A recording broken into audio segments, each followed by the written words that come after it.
The winner of the Booker Prize 2023 is Prophet Song by Paul Lynch.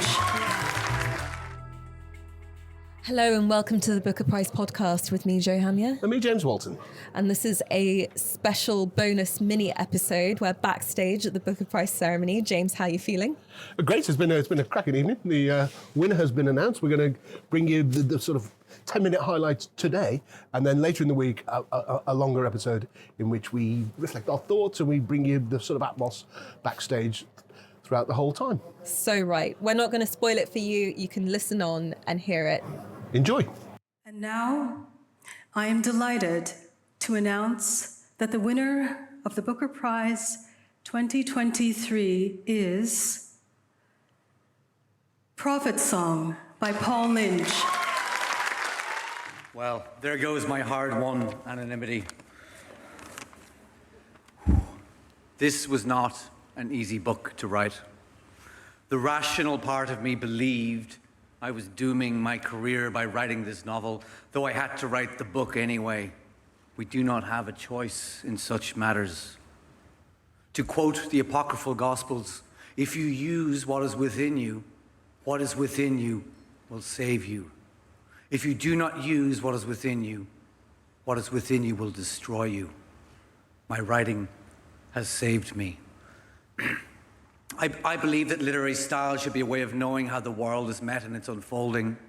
Sentences should press into the unknown moment, into the most obscure, hidden aspects of life, that which is barely known, but asking to be revealed.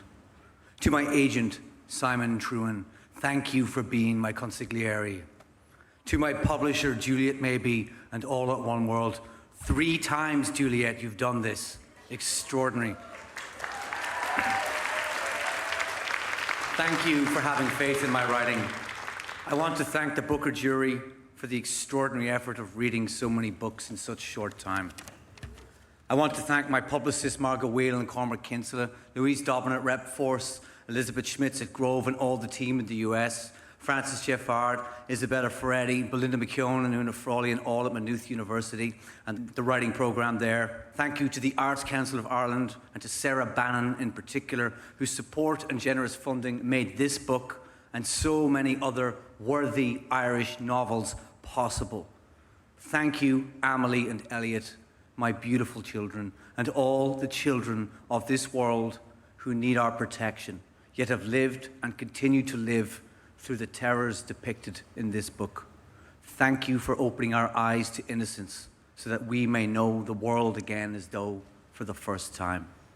Camus used to tell himself quietly to live to the point of tears. Well, let me tell you, winning the Booker Prize does just that. Thank you so very much. It is with immense pleasure that I bring the Booker home to Ireland. The winner was Paul Lynch with Prophet Song, one of the 2 Irish Pauls on the list. But I think the Paul Lynch book will be a winner that's read, I think. It's set as probably most people listening to the podcast know by now in a sort of a version of Ireland that's gone more or less fascist and focuses on a single family. Well, first of all, struggling with that and then seeking to escape, possibly too late. So it is quite thrilling, but it's still a good read, and I think it will be a popular winner. And now we're going to go up to the press conference with the winner, Paul Lynch. James Walton, Booker Prize podcast. Congratulations, Paul. We can see this happening already tonight, but you are setting, or the book or the victory or something, is setting you up now as some sort of political spokesman. And I just wondered if that's sort of what you meant.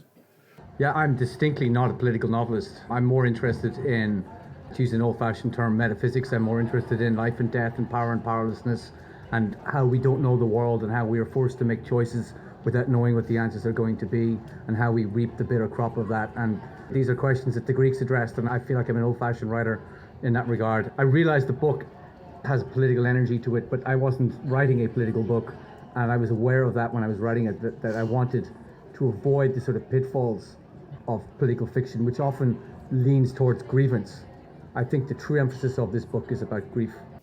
Hello, Joe Hamia Booker Prize podcast. Congratulations to the both of you, actually, at what is the end of a really grueling, intense process. A question for both of you. Essie, in your speech, you said that you and the other judges were looking for a novel with a message that would outlast the time in which it was published in. So to the both of you, what is the message of Prophet Song that you think will outlast today and indeed the next few years? From the judging perspective, I mean, we were just so taken with this utterly visceral reading experience. I think that somebody mentioned this afternoon that, they were sort of wondering or positing that this novel was maybe, selected because it spoke to what's going on today in the world. And I think part of the timelessness is that obviously you didn't just write this novel. I finished it a year and a half ago. Exactly. And Ukraine hadn't happened actually even when I'd finished the bulk of the work. Exactly. So these are patterns that we're constantly seeing, these moments of crises, that this is just something that seems to be intrinsic to human existence. And in that sense, I mean, this novel is so impactful, and it really forces us, especially those of us who live in societies in which, we're free of conflict, and we really don't have to think about these things on a daily basis. I mean, to be able to enter Eilish's world and perspective, so closely and so intensely, we just thought that this was masterful, a masterful achievement. I just add to that the meaning of the title for Eilish later on in the book, where she realizes that, the end of the world, according to the prophets, it's not some sudden event like this sort of cataclysmic global end. It's actually just the end for you in your town. It's the end for you in your city.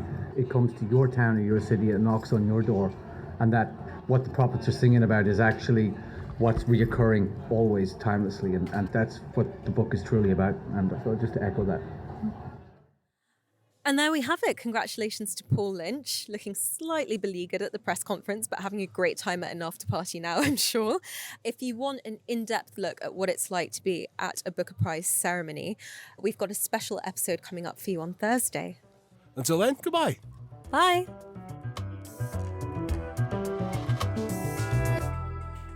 The Booker Prize podcast is hosted by Joe Hamia and me, James Walton. It's produced and edited by Kevin Miolo. And the executive producer is John Davenport. It's a Daddy Super Yacht production for the Booker Prizes.